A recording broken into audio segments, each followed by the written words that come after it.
shit, guys. We just got a bunch of Blood and Honey news, well, Blood and Honey 2 news from the director, and he gave us a bunch of talks about sequels and stuff like that, and Easter eggs, and that's what I'm going to review today. There's the image from the last video.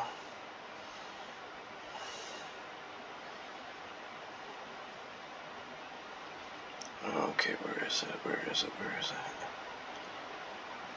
Is that it?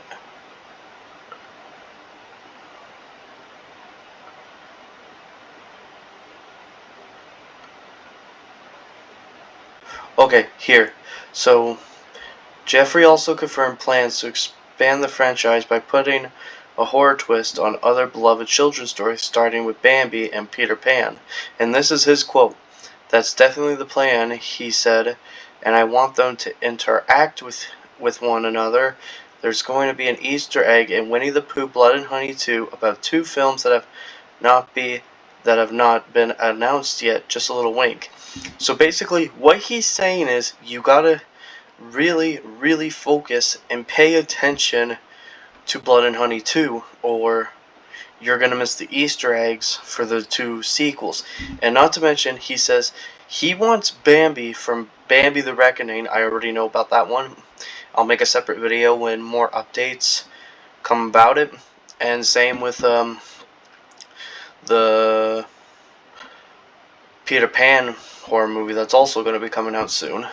I'll make a video about that also. But he's basically saying in right here that he basically wants Bambi to meet Pooh and the other 100-acre wood residents. He wants Bambi to meet a Pooh, Piglet, Owl, Rabbit, and if Tigger survives the second movie, Tigger. He wants them to like meet up. This is and he spoke about expanding this. He's making this like horror Disney like universe, kind of like the Marvel Cinematic Universe, where the Guardians of the Galaxy meet the Avengers and all that. This is pretty much like that. It's all coming together. Like he's expanding this, I don't know what you would call it, Disney Horrorverse or Horrorverse, whatever you want to call it, but he's expanding on it. He's going to make more movies, and they're all going to be attached, like connected to Blood and Honey, meaning they're going to be in the same universe. And like I said, he wants Bambi and freaking maybe Peter Pan to meet up with Pooh, which I think is awesome, because I think that would be amazing, seeing freaking Pooh and the rest of his friends team up with this freaking killer stag or buck.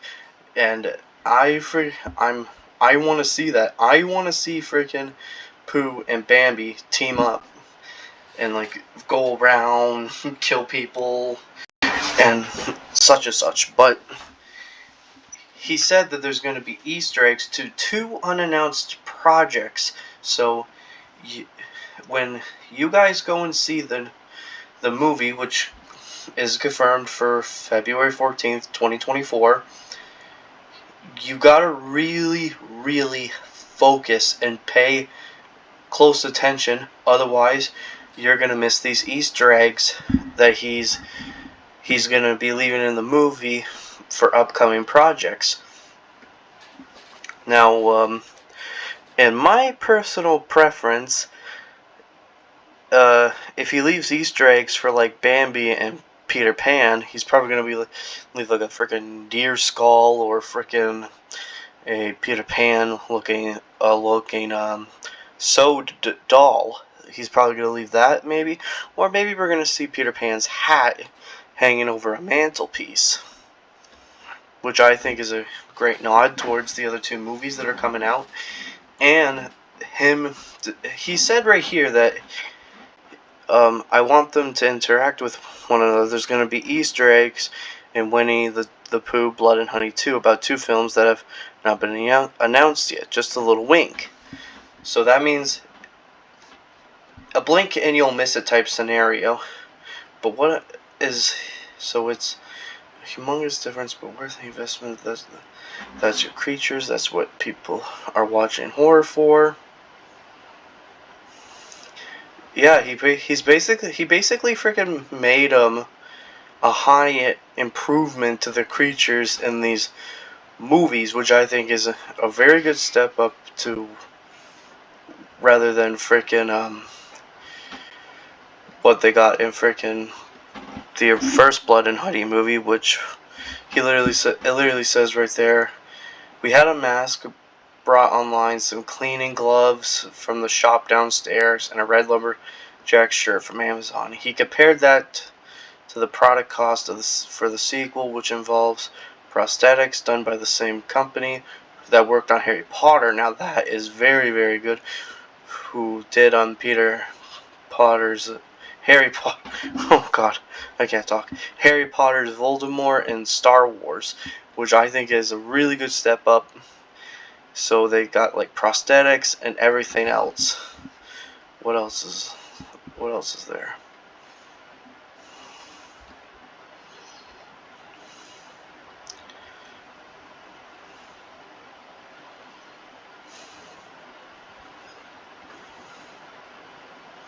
Well, that's pretty much it. But I'm very excited to see what he has in store, because I know that he said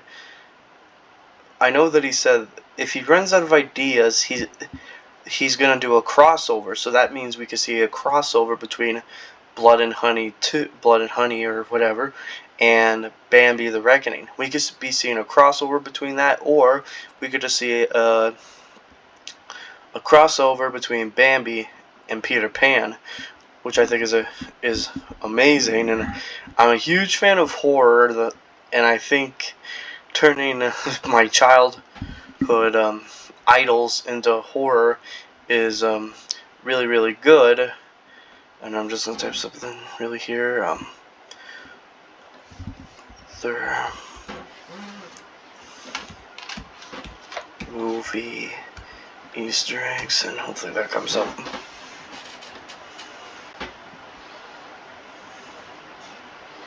That's not it. That's not it.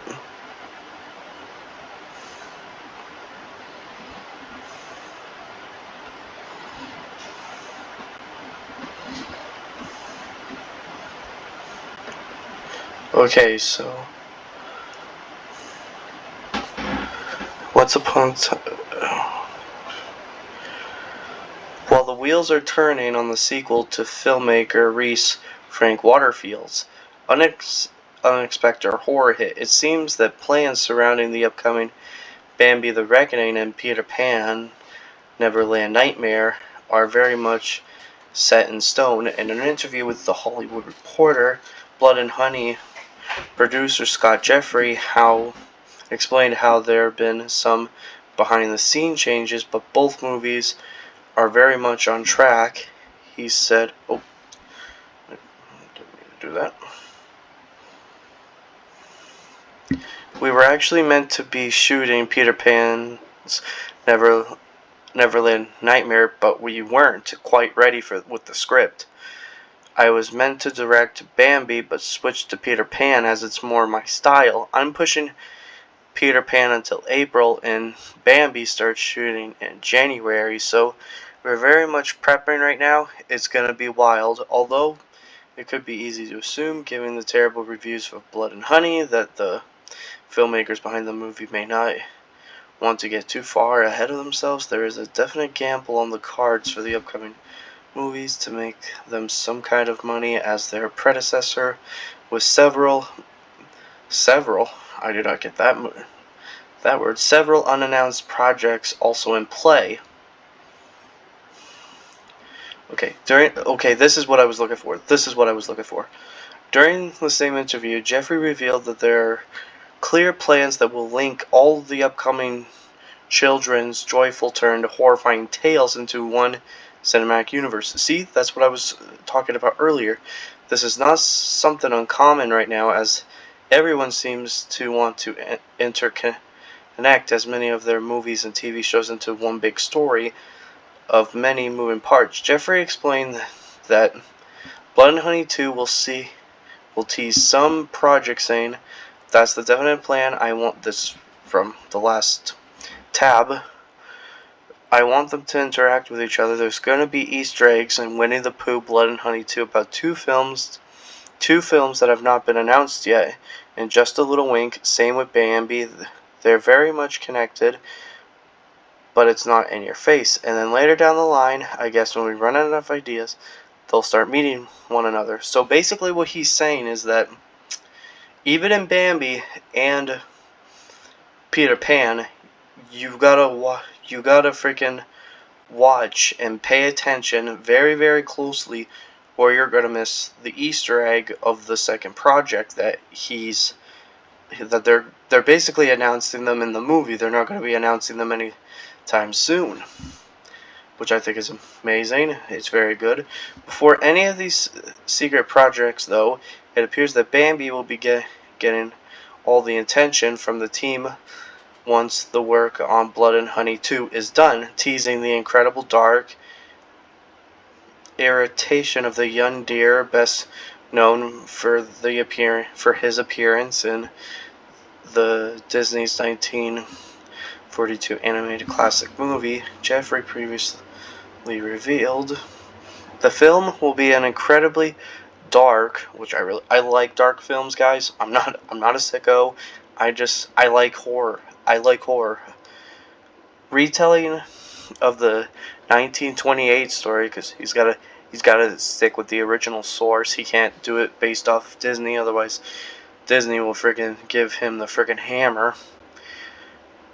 We all know and love, finding inspiration from the design, used in the Netflix, the ritual design. Ooh, so Bambi will be a vicious killing machine that lurks in the wilderness. Prepare Bambi on rabies. Aw, don't do that.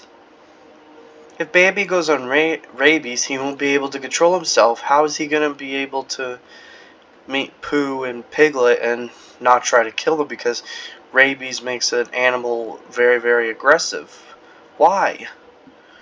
Thanks to its low-budget sensibility, Bambi the Reckoning will be most likely be released long before Disney's own live-action retelling of their movie, which will need plenty of time to correctly render the many CG animals that will appear in the film. This means that no matter how scared the audience are by the horrors of the dark retelling of Felix Salten's Young Deer, Disney will be there soon after to restore the balance.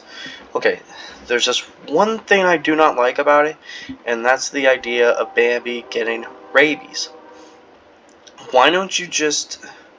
I hope he's listening. I hope he's those type of directors that takes notes from the audience, but just make the movie where Bambi kills people only because they killed his mom. Do not make him suffer from rabies, because that's not gonna work. He's just gonna try to kill everyone. Like, how is he gonna meet Pooh, Piglet, and the others without trying to kill them? Coming to think about it, that would be pretty cool, seeing freaking Tigger and Bambi just try to fight it out. That'd be kind of cool. But still, I'm not...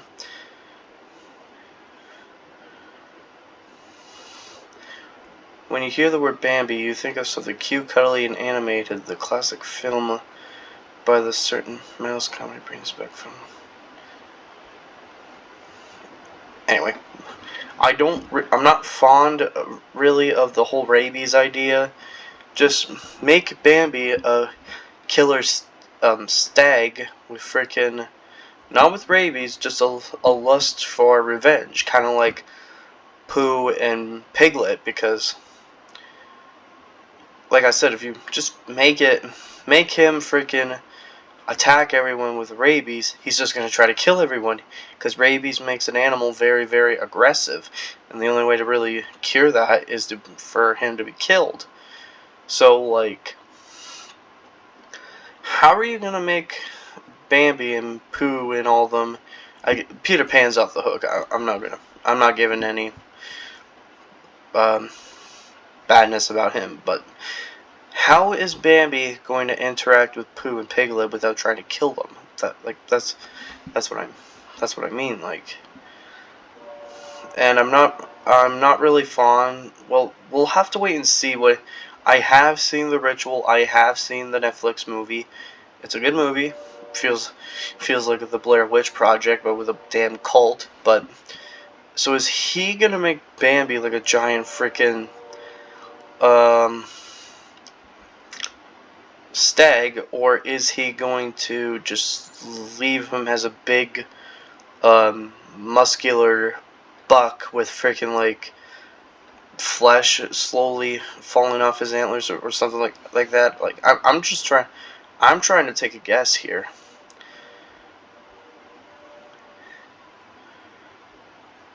So by the looks of things, it sounds like we'll be getting a lot of Bambi the Reckoning updates after Blood and Honey is done.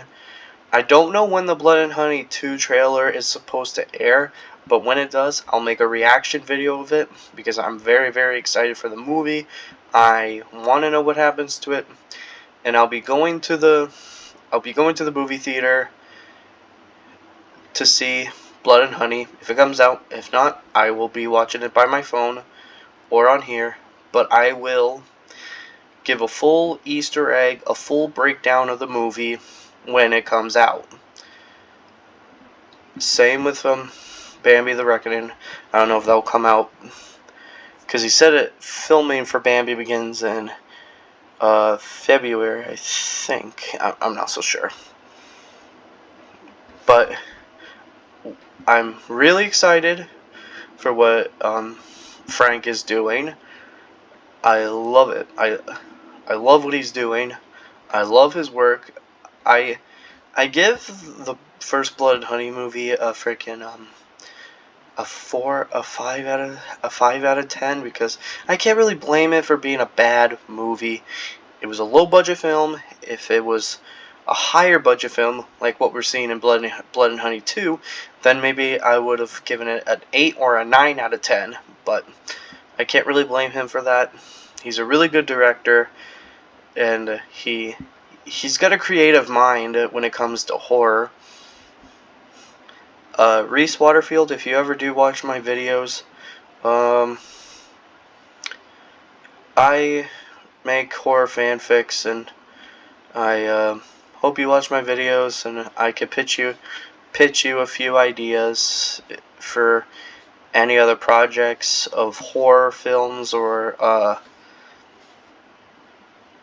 from Disney, or if you want to go to the extra the extra mile and do Pixar, I'll be happy to tell you if he ever watches my videos. But this is all. I just wanted to give you guys a small little Blood and Honey 2 update, and notifying of potential crossovers between Blood and Honey and Bambi and Peter Pan, and Easter eggs for other projects that will come out within the next few years to come. So if you guys enjoyed the video, leave a like, comment, subscribe. Please subscribe to my other channel, and I'll see you guys in the next video of The Thing in a few days. Peace out.